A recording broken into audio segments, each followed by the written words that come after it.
Okay. My name is Peter, recovered alcoholic. Grateful to be alive and sober and part of a sacred place called Alcoholics Anonymous. And first things first, Noel, thanks so much. Finally get to see you for inviting me out here and share, I think, next week as well on this chapter. Um, I'm going to read to see where Spirit takes us and experiential sharing as well. And we'll see what God has for us. June 23rd, 1988 is when a loving God separated me from alcohol. Very grateful for this gift of sobriety. I do have a sponsor. His name is Bob Azans. He's out of St. Paul, Minnesota. And my home group is called No Problems, Just Solutions here in beautiful Boca Raton, Florida. We meet Wednesday nights at 7:30. It's kind of a Joe and Charlie-ish big book study. And great home group for me anyway. We started as just a bunch of drunks getting together to talk about the book. And a big night in this church basement was about 10 of us, and we're up to about 150 now. We have about 40 group members, and we had to get organized quick. Our business meetings were getting messy with a lot of newcomers, and so we've got some structure and we got lots of service commitments, and we're there at 6 o'clock uh, way before the meeting begins, and the coffee's on, the lights are on, and little by slowly you can hear the music of us in AA, the soul music, I like to call it. And when the meeting ends, we're still there for a while in the meeting room in the parking lot looking for new folks. So it's just a cool spot for me to be on a Wednesday night. And currently sponsoring a whole bunch of guys, and God has me real busy and getting around to different places with conferences and stuff. So I'm a well satisfied customer of Alcoholics Anonymous. I love it. It is my life. I'll say this on the front end. If you knew, it's going to sound terribly lame, but I don't have a life. It doesn't belong to me. It belongs to AA and God. And for that reason, I've been given this full and abundant life. There's something in scripture that says if you try to find your life, you'll lose it. If you lose it for his sake, you'll find it. It seems to be the more I step away, the freer I am. The freedom I seek today is no longer for me, but from me. The further I get away from me, the better. And my real suffering comes from listening to the narratives in the head, the acceptance of these narratives that God never created. So I need to get far away from me. And thank the good Lord and AA, for the most part, I'm able to do that. Now, I say for the most part because this drunk speaking to you is broken and flawed. There's a lot of cracks in the armor. There's no perfect AA, certainly not me. So every once in a while, I will trip over my own feet, or I like to say I will cause a traffic jam, and I'm the only guy on the highway. And but that's me, and I'm flawed and broken as just the way he designed it. And you know what I learned in AA? We really identify with our brokenness anyway. I know when I'm sitting at a meeting, and I speak for myself, I don't need to listen to some shiny, glossy speaker who's just going to quote the big book and I know nothing about them, because that's usually a lie. What I like to hear is someone who's had the solution brought to them and their experience with it and all the ebb and flow of life, the things we get behind, the things we get in front of, the things we trip over, because sometimes life can be messy. And we live in a world of impermanence, and it seems to be unfair sometimes. But I've been given a spiritual set of tools in order to navigate through that. What the other thing I learned, I had a sponsor, Mark Houston, who completely turned my life around, sent it off in a direction I never saw coming. And he would ask me a question like, "What's the most important thing in your life?" And sobriety is my number one priority, I would tell him very proudly, very boldly. He's, "I'm sure it is. But do you realize you don't have the power to get or keep the most important thing in your life, but God could and would if He was sought?" And he said, "Here's a consideration. Perhaps conscious contact with God should be your number one priority because what's born out of that is sobriety." And I had to listen to that. And years later, I can tell you that's very true for me. So we're in there as a solution. And Generally speaking, 17 to 23 is going to hit the body, and 23 to 43 is going to talk about this predator, this four-letter word called the mind. Also, when I study this chapter and go through with the new person, I let them know that sometimes we refer to as the four fact chapter. And we have the tremendous fact, the great fact, the central fact, and the fact is. And that's over on page 24, and I'm sure we'll get to that. So, some important information as we go along, and it opens up with there is a solution. And my very first response, I still have it circled. In each big book, I always did this. It doesn't say there are solutions or work it, the way you want to. It's singular. So the book is going to be specific, clear cut, precise, and exact on the information they're about to give me in order to recover from a seemingly hopeless state of mind and body. It says, we of Alcoholics Anonymous know thousands of men and women who were just once as hopeless as Bill. And when I look at the first 9 pages of Bill's story, I can identify with Bill. And one of the assignments I was always given was that I drink, feel, and think like Bill in the first 9 pages. Even though I wasn't a stockbroker, I spent about a week and a half in college, and that wasn't very good. So I have a lot of things that are different from Bill Wilson. But I have one thing that's identical with Bill Wilson. We're both alcoholics. And how he navigated through life, I can identify with all the promises and falling on his ass again, over and over and over again. It says nearly all have recovered. They had solved the drink problem, which is pretty interesting. Those have recovered because they solved the drink problem. They're no longer, I'm no longer battling. Should I drink? Should I not drink? I want to drink. I can't drink. It's been removed. Step 10 tells me this. And he talks about our fellowship in the next paragraph and the potpourri of folks we all know we've come in contact with. Now, last weekend I was at the Florida State Conference, beautiful conference we have in Florida. And I was in the lobby, and conferences, it takes you about a half hour to get through the lobby with all the handshakes and the hugs and stuff. But I like to observe people. I think I got that from my dad. And you had, the bikers coming in, you had the intellects coming in, you had the rich folks coming in, you had the black folks coming in, you had the Asian folks coming in, you had the white folks coming in. Yeah, this huge potpourri of folks and different political parties too. But it seemed to be when we were in that place, none of that mattered. That we would join together with a common problem and a common solution. And Bill refers to the common problem as we've shared in this common peril. That's alcoholism. I remember years ago, I was in Mexico and I went on one of these snorkeling things and I almost drowned. I remember this clearly. And it seemed to be blurry and it was slow motion. And I thought I was going to die. And out of nowhere, someone grabbed me from behind, basically pulled half my bathing suit off of me to get me on this little boat. Now, in that moment, I don't care if the guy was an alien and had antennas coming out of his head. I don't want to die. Please save me. And the cool thing about Alcoholics Anonymous is when I come in, tore up from the floor up, I don't care who the messenger is or what they look like. Just please help me get out of this. And we share in what he calls the common solution in Alcoholics Anonymous. And that is specifically our book. I go to page 18, and this is where it gets interesting for me. It says, an illness of this sort, and we've come to believe it, an illness, involves those about us in a way no other human sickness can. If a person has cancer, all is sorry from no one is angry or hurt. My wife had a procedure done on Thursday. And when I picked her up, when she came out of the office, she was groggy from the anesthesia. She was sitting in my car. It was actually comical. She sounded drunk. It was just watching her. She was slurring and she wanted to go shopping at Macy's and she couldn't even move. It was comical.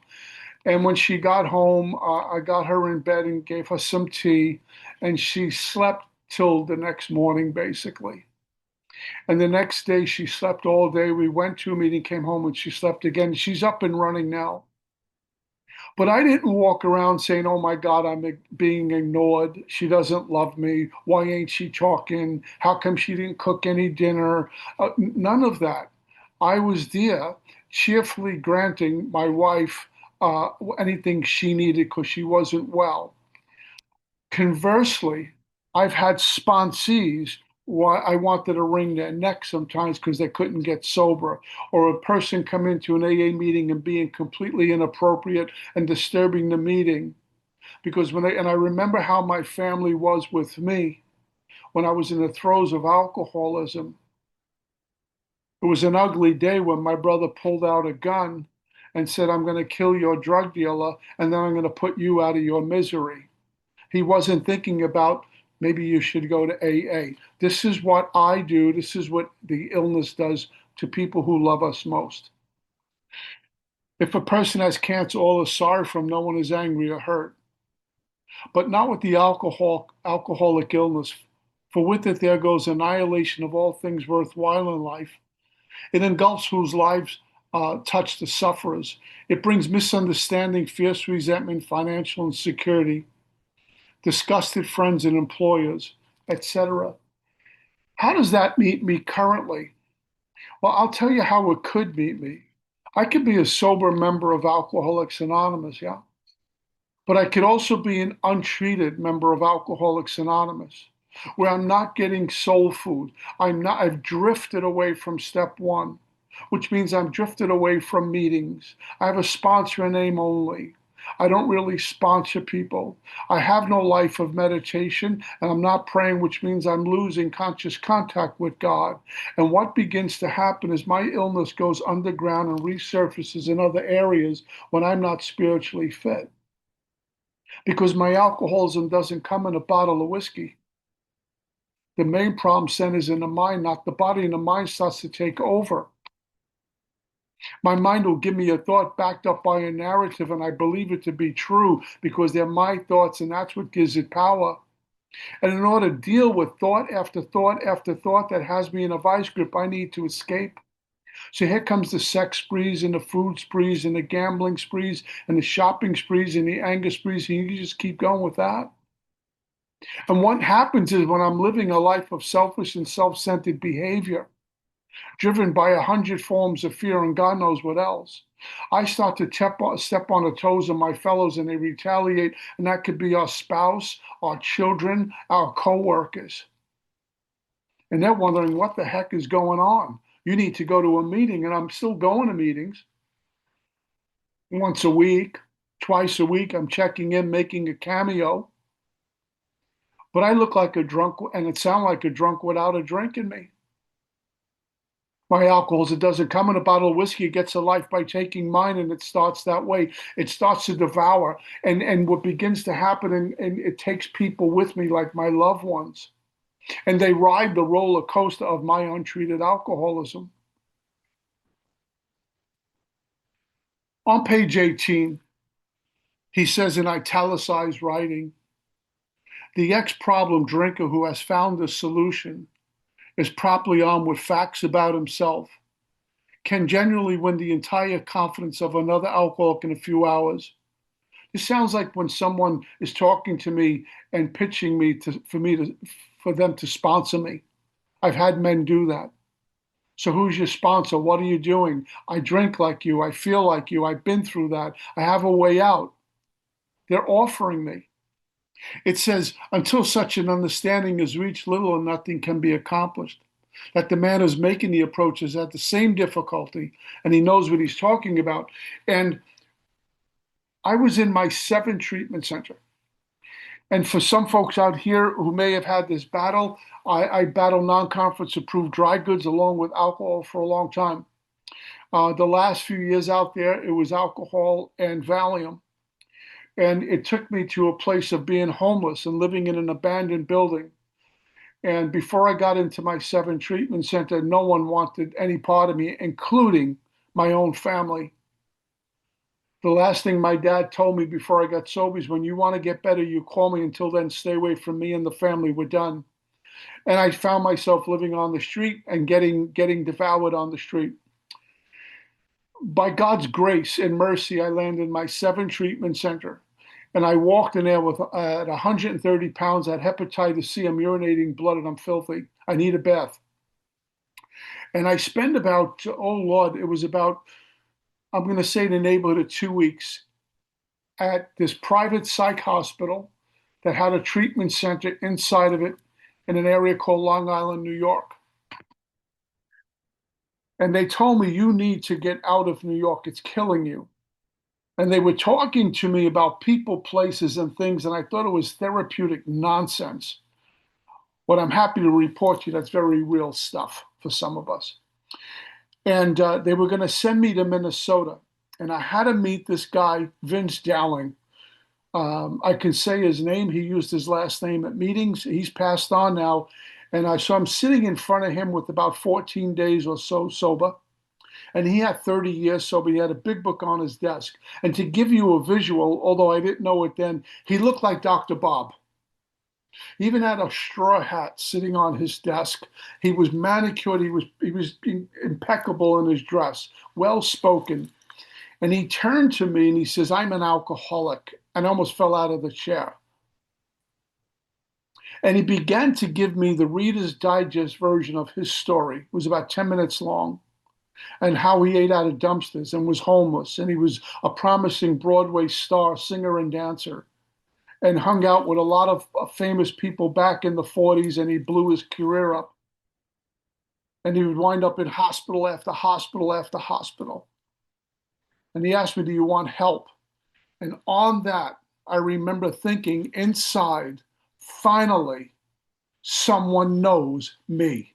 They get me. They understand me. And I would have done anything he told me to do to get better at that point. And off I went to Minnesota. So when I read that, I remember my encounter with Vince. And what was about to happen for me, unbeknownst to me, was I was going to encounter, up until this moment on Zoom with you, drunk after drunk after drunk that knows me. As soon as I say my name is Peter, I'm an alcoholic, you already know me, and vice versa. Different walks of life, different parts of this country, different parts of the planet, but we all are the same. We navigate through life broken until we land in Alcoholics Anonymous. The whole thing doesn't make sense. I didn't have to endure a lecture from him. He didn't have an attitude of holier than thou. He was transparent with me. This was new. I never experienced this before. My first sponsor, Mark, my second sponsor, Mickey Mussett, and a whole bunch of other folks, all my sponsors, have done the same over and over and over. When I do a 10-step with them and I read them my inventory, when I've done 5 steps with them, they've always been courageous enough to share with me their brokenness and how they identified with me. This is incredible because I don't know any other place that does that. I was in Mass a few hours ago, and as beautiful as it is, and I love being there, everyone's fronting even in Mass. Everyone's holier than the next. Everyone knows all the cues, when to bow and when to sit and when to stand. And in the parking lot, it's not so nice anymore. But it's not like that in Alcoholics Anonymous. It's a beautiful thing. It says on page 19, none of us makes a sole vocation of this work, nor we think its effectiveness would be increased if we did. And here it is, it's a warning. We feel that elimination of our drinking is but a beginning. My alcoholism doesn't come in a bottle of whiskey, so even though I'm not drinking, I can be worse than when I was drinking. That's been my experience. When I would sober up in treatment, I wasn't a good guy. And when I would try to stay away from alcohol or other substances, I was not a good guy. I was more cunning, baffling, and powerful. When I'm drunk, when I'm pursued of getting drunk, I'm very predictable. I'm going to drink, I'm going to get drunk, I'm going to go pass out. And when I come to, when you see me, I'm going to borrow money off you with no intent to pay you back. That's how I operate. And I break the law. But something happens to a guy like me, left untreated with no alcohol to pour on my alcoholism. I'm not a good guy. I have motives and plans. that conflict what your motives and plans and obviously conflict what God has for me. A much more important demonstration of our principles lies before us in our homes, occupations, and affairs. I took that to the extreme when I was getting sober. I found AA and I found the Lord and I found the big book. And my family I looked at needed a lot of help. And I remember sitting at a Thanksgiving dinner and trying to bring them to Jesus and taking inventory and quoting the book, and they were not interested at all. And I ruffled feathers. And I remember calling my sponsor, and I'll clean up the language, but he said I had no right to do that.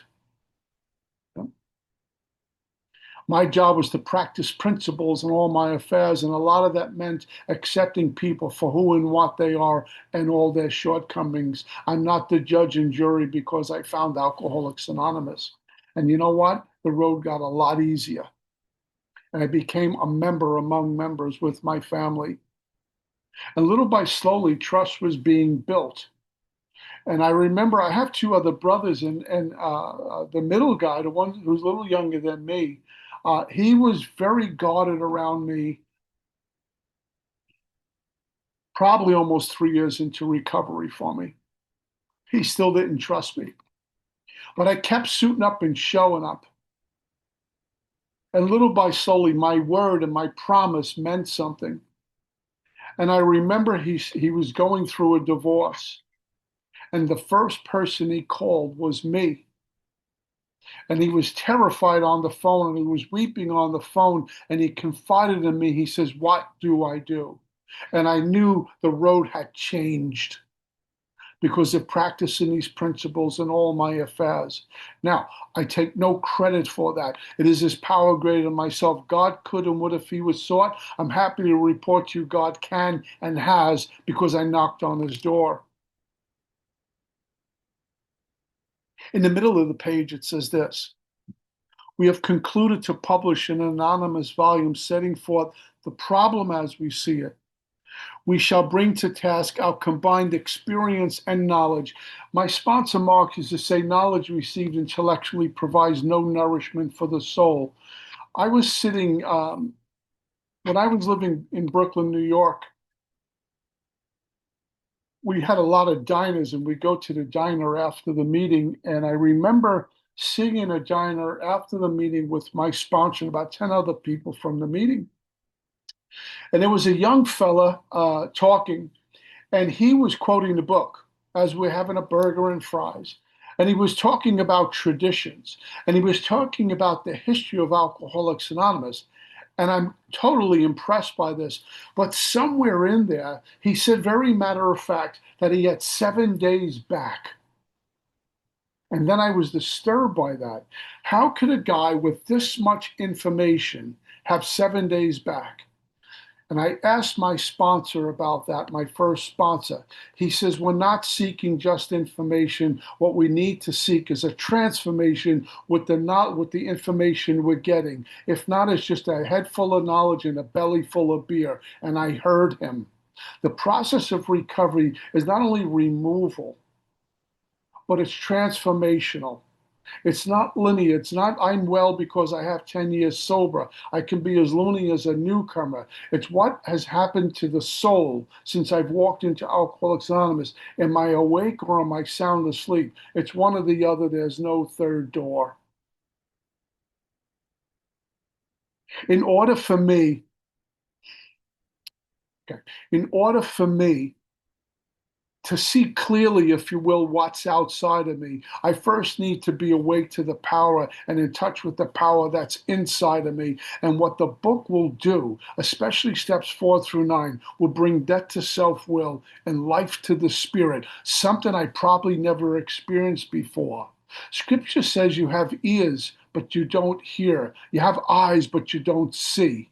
And so I'm in the meetings and I'm hearing and seeing coming out of self.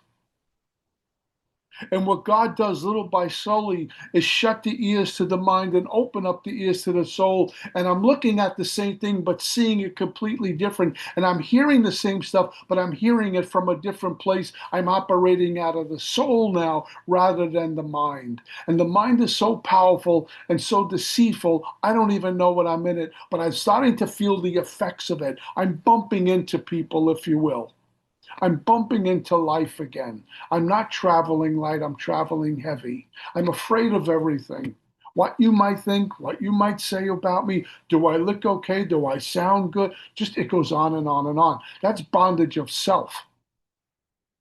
I'm attached to this thing called self. The third step prayer says, relieve me of the bondage of self. I'm attached to this self. And as a guy I know out there, he says, we do selfing all day long. We have no idea who we are in here because the mind is just leading me around. Let's do this now. Let's talk this way now.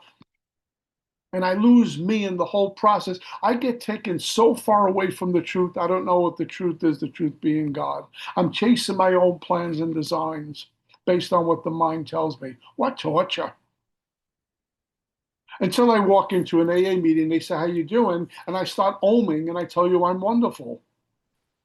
You know, out there I'm Rambo, in here I'm Moses.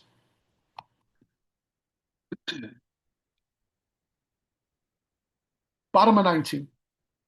It says most of us sense real tolerance of other people's shortcomings and viewpoints and respect for their opinions are attitudes which make us more useful to others.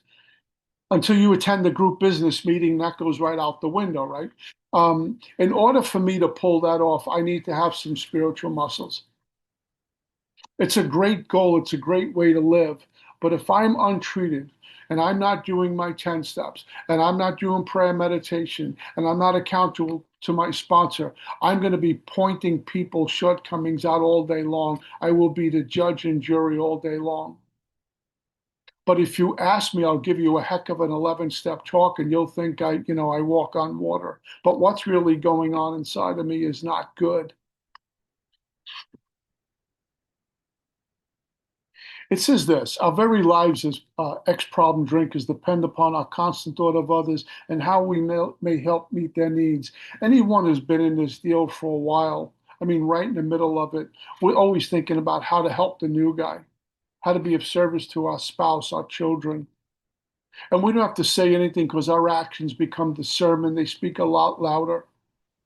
And so I walk into a meeting down here. We give away chips for white chips for new people in 30 days and so on.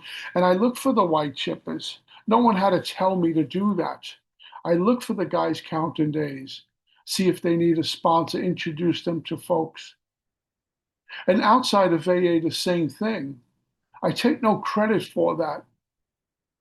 It's just doing, as this guy Don Majors used to say, just do the next right thing. I never knew how to do that. Sometimes being spiritual isn't reciting scripture in a big book to a bunch of AAs. Sometimes it's putting my shopping cart back when I go to the grocery store so the kid doesn't have to drag it from the parking lot all the way back. Sometimes it's happened to me where a woman's at Publix supermarket and she's struggling to find money to pay, and I take it and I pay it for her, and I don't make a big deal about it. I was in a diner in Fort Lauderdale one night, and my heart broke. This older couple came in, and they looked like they couldn't afford a cup of coffee. And had a little piece of pie they were sharing with each other and a cup of coffee. And I'm there often. I know the waitress. I says, bring them some food. And I gave her a little order to take to them. Don't tell her it was me. They were completely baffled by this, but they ate it all. And I got up and walked out. That's practicing these principles in all my affairs. That's being a steward of God's money. That's taking action for my gratitude of living this way. It is an action word. So I try to help people as much as I can, and I miss it. I have a thing for giving money to homeless, probably to a fault. Roll down my window. There's a lot of them down here. Come up to an exit. They got the sign. They're probably getting drunk or high. None of my business. They're one of God's kids. So instead of running away or character assassinating them, my wife and I roll down the window. You know what? I'm surprised. It's unbelievable. Sometimes you'll say, "Hey, what's your name?" And they'll say John O'Mary. I'm Peter. This is my wife Marion, and I'll slip them $5 or $10. When you ask them their name, the whole world changes for a moment because they're not no longer a non-person. They exist. I've been homeless. You don't exist. You're a non-person. People don't see you. So when it says how I can help meet their needs, for me, that doesn't only speak to people in AA. It's just in general. Am I doing God's work or not? Quite frankly, it's easy to be spiritual in a meeting of Alcoholics Anonymous. Everyone else is trying to do the same thing. I'm on. Well, when no one's looking, how am I doing? You may have already asked yourself, why is that all of us become so very ill from drinking? Doubtless you're curious to discover how and why, in the face of expert opinion to the contrary, we have recovered. It doesn't say recovering, by the way. And this is a debate that still goes on, recovered from a seemingly hopeless state of mind and body. If you're an alcoholic and wants to get over it, you may already be asking, what do I have to do? And here it is. It is the purpose of this book to answer some such questions specifically, so they're not going to theorize. They have a plan of action in front of me. Now, confession, and to be transparent with you, and I don't regret any of it, except for Don P., who was, I call him the Godfather, and Gary B. out of Indiana. Every one of my sponsors, up until my last sponsor, were very rigid, structured, drill sergeants, mechanics, and they were good at it. And so I was brought up in AA that way. And I regret none of it. I still love mechanics. I still love studying the book and hearing an inventory and breaking down the columns as I do for myself. But what happened to me was I began to worship the map instead of the treasure. And it's very easy to worship the things that point to God rather than the God the things are pointing to. And I became a mechanic. I started to worship the mechanics. And if you misquoted the big book in my home group, we were going to have a talk in the parking lot. You know, if you broke a tradition, we were going to have a discussion. And after a while, that didn't taste good anymore. And for me, it was just waking up and getting some emotional sobriety, thank God. I still love mechanics. I'm just not married to them anymore. I still practice them, thank you, God, but I'm not married to them anymore. And I get sometimes I'll get a message, a text message, or a Facebook message. And someone's visiting South Florida. And it'll go something like this. You know, any big book solution meetings where we can talk about the solution? And my reply to them is now go to any meeting and bring the solution there. They might need it, and stop separating yourself from AA. Yeah? Gotta bring a light into darkness or it stays dark. And I keep saying, what? It's a dark room, but I'm not going to go in. You know, I was not well when I got to Alcoholics Anonymous. I didn't even know who Bill and Bob were when I got to Alcoholics Anonymous after 7 treatment centers. I didn't even know what tradition stood for. I knew nothing. And the people who were awake and informed didn't say, well, he doesn't know what he's talking about. Leave him be. We're going to go with our own kind. No, they looked for me. And little by slowly woke up this soul that was sound asleep. Noel, am I doing okay on this format for you? We're doing okay? Okay, great. So it is the purpose of this book to answer some such questions. Specifically, we shall tell you what we have done. That's one of my favorite lines in the book. Because a lot of my sponsors, they would tell me what to do, but most often they would say, well, here's what I did. That gives it depth and weight. When I was unemployed, this is what I did to get employed. When I broke up with a woman, this is what I did to recover from that. And it went on and on and on. They're going to tell us what they've done. That gives it a bottom, something I can bite into. Yeah. So they're going to talk about on page 20 into 21 uh, two types of drinkers. And the third one's the alcoholic. Now, these are the folks I usually see on a plane and they annoy the heck out of me. These are the moderate drinkers. These are the cats who get on a plane and order those little ridiculous things they serve on the plane, right? And they put ice in the cup and they usually cut it with some water or soda, which is really alcohol abuse if you think about it. And then it sits in the cup for about a 2 hour flight. They may finish it. I remember Joe and Charlie used to talk about this, but I never flew up until a bunch of years ago. I started flying, and I knew what they were talking about, where they would let that drink sit there and read or go on their laptop and then take a little sip and go back to what they were doing. Why even start? I identify with the guys who are drunk and disorderly and have to get carried off the plane. That's my type of guy. The moderate drinkers have little trouble giving up liquor entirely.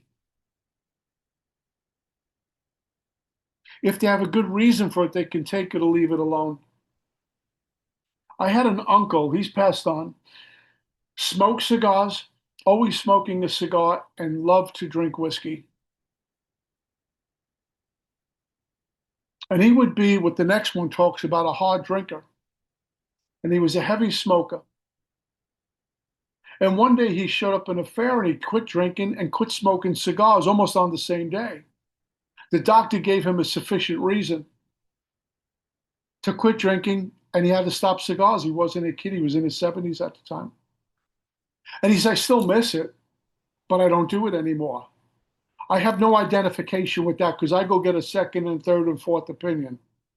So the doctor says, you can drink and you can do whatever you want. We have a certain type of hard drinker. He may have the habit badly enough and gradually impair him or her physically and mentally. These type of folks, by the way, wind up in treatment. Not everyone who comes into a treatment center is an alcoholic and an addict, regardless of what the treatment center might tell them. And some of these folks will land in Alcoholics Anonymous.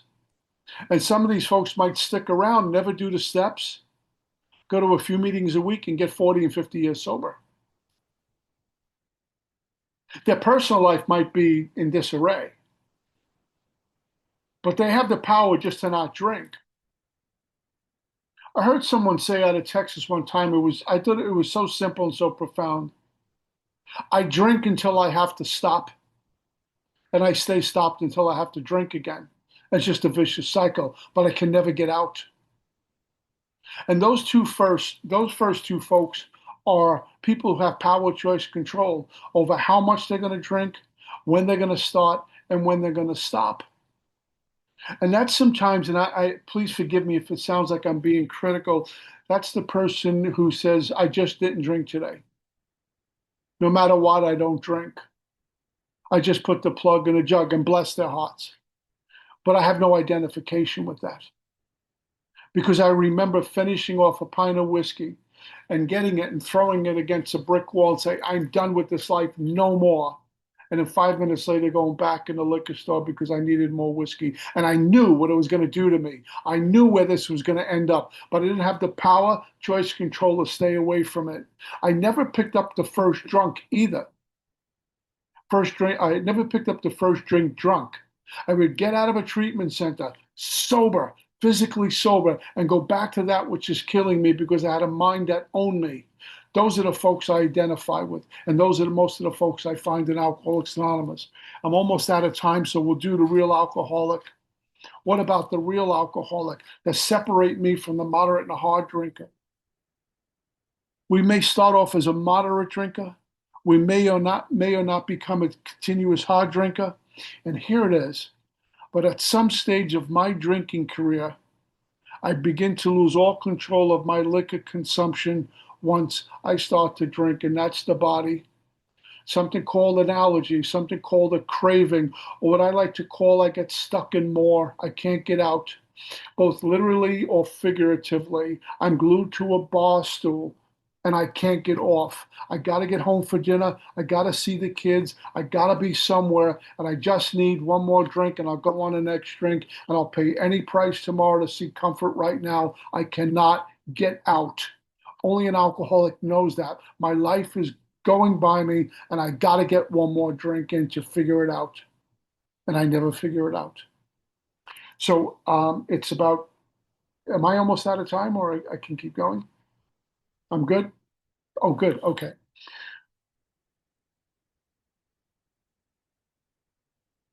I would leave treatment. I'll give you a good example of this. I went into my fifth treatment center, and on the way in there, uh, I swore off everything, including the people I was running with. And I walked into treatment. That's when they found I had hepatitis C, and I was taking other stuff along with alcohol. And I had a big abscess on my arm, and I knew I was in trouble. No one had to tell me I'm an alcoholic or addicted to narcotics. I knew what I was as I'm done with this. And they used to have a 28 days cycle in treatment, 28, 30 days, and then they discharge you. And the professionals there said, we're going to keep you in here. You're very sick. And they kept me in this inpatient lockdown treatment center for 9 consecutive weeks, where they bring your food in, and the H&I brings meetings in, and you go to doctor, and you go to your individual, and you go to another group and another group. You never leave this floor. And after 9 weeks of being in an inpatient lockdown treatment center, I start to, look relatively human. And I'm bathing every day, and I'm going to groups, and AA's bringing meetings in, and other fellowships are bringing meetings in. But somewhere in there, the insanity of the first drink started to show up again. Like, well, I won't do the powder stuff, but I couldn't fathom never drinking ever again. And I started to rationalize, justify, and minimize a lot of things. And when I was discharged on a Saturday morning and hit the fresh air, I realized I have no design for living. I left this cocoon, and the world was moving awfully fast for me. I had no money in my pocket. All my belongings were in this little plastic bag. We didn't have cell phones, and I don't know what to do. There's no girlfriend to go to. Here I am in a world that's going too fast, and all those voices in the head start to wake up and scream at me. And I realized at that point I need a drink to figure out my life. And I called collect home from a payphone, and my dad had me stay at his house for 2 days trying to figure out my life. And that was a huge mistake I made. I didn't have any alcohol in me or any other substances in me, but the mind was at work on its own. The obsession was so loud it became painful and powerful, so much so on Monday morning, I snuck out of the house and hopped in a car that wasn't mine. I stole a car, and I drove to downtown Brooklyn, and I waited for a liquor store to open because my plan was to get 1 pint of whiskey, take the edge off, and figure out my life. Now, I need to underscore my body did not need alcohol. Once I'm physically sober, I can't get any more physically sober. I had no withdrawal stuff going on. There was no physical craving going on. But the obsession of the mind, it was screaming. So much so, at some point, I'm starting to feel like I need a drink physically. And I'm pacing up and down on the sidewalk waiting for the liquor store to open, and he finally opened. And I got a pint of whiskey. The plan was 1 pint, drink it, ditch the car, and hide out. I finished the pint of whiskey, yeah? But I have something called an allergy to alcohol, a craving, that the second drink is going to scream more than the first one. I get stuck in more. And when I finished the first pint of whiskey, I had to go in and get the second pint of whiskey. And when I finished that, I was drunk, and I like to get drunker. And I went on a really bad time. I was copping pills a few hours later and drinking. I don't remember much of it. That was not the plan, but I got hijacked. As soon as alcohol goes in my body, it takes over and it needs more alcohol. It's fuel. And that's been my experience from the first time I drank. I've been in 7 treatment centers. In my first 6 treatment centers, if I wasn't locked up or in treatment, I was drunk or in the pursuit of getting drunk. I'm not a 90-day guy, a 6 month guy, a 30-day guy. I have no idea what that is. I just knew when I'm out, I'm drunk and I got to get drunker. And it got to a point where no matter how much alcohol I put in my body, I couldn't capture that feeling anymore. I couldn't get there anymore. I was stuck with me. I even tried taking my life. I couldn't commit suicide. I can't get drunk. I can't get sober. The trifecta has me. Why is God doing this to me? It's a scary place to be. And I just kept pouring enormous amounts of alcohol into my body. And all it did was kept me somewhat upright, but it wasn't even working anymore. That's an awful place to be. So I have this allergy to alcohol. I got the session that takes me back to drinking. No one else does. I brought this on myself. Well, alcoholism did it for me. And I got this other piece called the spiritual malady, a sense of separation from me and God. And what AA did was kill the separation and bring about integration or oneness with God, no more separateness from God. I'm one with the Father. I'm one with God, which means I'm okay with you, which means on most days I'm going to be okay in my skin. What the mind wants to do is it creates me as being small and insignificant, and the world is this big monster. There's no way I can navigate through that. It makes me really self conscious, really uncomfortable. Do you ever say something and say, why'd I say that? That was dumb. Or you don't say something and say, I should have said something. And I'm second guessing myself until my mind says, let's get a drink. Those are marching orders. There's no discussion. And then I take a drink, and suddenly, in my mind, I'm in control. I'm saying the right things at the right time. I get awfully good looking too, when the drunker I get, by the way, and she gets really prettier the drunker I get as well. The problem is, I can't put a lid on it. So, okay, I got to get home. One goes in, two must go in, the third's going in, the fourth going in. Here comes a blackout. I have no idea where I wake up. And I can't tell you how many times when I was drinking, she looked like Bo Derek, and I woke up next to Bo Diddley, and I said, oh my God, I did it again. Alcoholism. And I take people with me, parents and loved ones and brothers and sisters and busted relationships. And today, because of AA, I get to practice fidelity to God and experience God's fidelity with me. He says, here's the fellow who's been puzzling you, especially in his lack of control. He does absurd, incredible, tragic things while drinking. I identify with this. I drove drunk, hit a telephone pole. Everyone thought I was dead. A month later, I hit a fire hydrant about 20 feet from the telephone pole. Everyone thought I was dead again. My dad looked at me and says, what part of this don't you get? He is the real Dr. Jekyll and Mr. Hyde. He is seldom mildly intoxicated. He or she is always more or less insanely drunk. I identify with that. I'm not going to have a couple and make a toast and go home with a lovely evening. I might leave the party to go continue to drink, but I'm not, there's no lid. And that's not being boastful, it's just alcoholism. I wish I could be one of those people way back when and, have the nice drink with the fancy watch and ring on and be sophisticated, talking to a sophisticated young lady. Most of the women I talked to back then needed teeth in their mouth because most of them were missing. These are the type of people I hung out with, you know. His disposition while drinking resembles his normal nature but little. He may be one of the finest fellows in the world. Well, I wasn't that guy either. Yet let him drink for a day he frequently becomes disgustingly, even dangerously antisocial. I can include hygiene in that as well. I forget about hygiene. I forget about manners. I forget about etiquette. My mom and dad gave me good manners growing up. That's gone. Because I have a mission. I got to get drunk. And if you're wearing jewelry or leaving jewelry around or money around, that's bait for me to take. It's coming with me. You'll invite me into your house, and when I leave, you'll be missing stuff. That's not a pretty picture. Nowadays, I can tell you if you left something valuable in front of me, when you come home, it'll be there.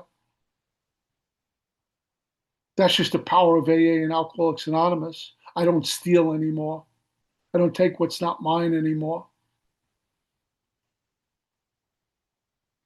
He has a positive genius for getting tight at exactly the wrong moment, particularly when some important decision must be made or engagement kept. So he's going on to describe us, the Dr. Jekyll and Mr. Hyde guy. I mean, those of us who've been around a while, we've seen some folks in AA, and they're acting kind of proper during a meeting, but then we hear they get drunk, and you go 12 step that guy, and we're like astonished that I can't believe it's the same person. I saw you in a meeting last night or last week. You were dressed perfect. You were sharing at the meeting. This is a different person. We're 12 stepping, the Dr. Jekyll and Mr. Hyde. Um, I remember going to the airport in Newark Airport, New Jersey, and my dad and my brother took me there to go off to Minnesota. And it was pre 9/11, so you could walk all the way up to the gate. Family could. And I remember my brother talking to me. He was trying to give me a pep talk. And he says, I don't know whatever happened to you. And when I got on the plane, I looked back and he was mouthing the words, please get better, while he was fighting back tears. My youngest brother idolized me growing up. I was a gifted musician. He used to hang on to my coattails and brag about me. That's my brother. But alcoholism took over. And there was a point on his journey I mentioned earlier. He pulled out a gun. He said, I'm going to kill the guy who's giving you the stuff, and then I'm going to put you out of your misery. They're Dr. Jekyll and Mr. Hyde. I would be in treatment being a perfect client. I knew all the answers until I got discharged and I turned into an animal again and again and again. And I got surrendered on June 23rd of 1988. So conscious contact with God and Alcoholics Anonymous has become my life. And God has made me very, for me anyway, having a purpose-driven life, a fulfilling life. I'm not rudderless anymore, even when I trip over my own feet. For this, I'm very grateful. I'm just about out of time, so thank you for listening.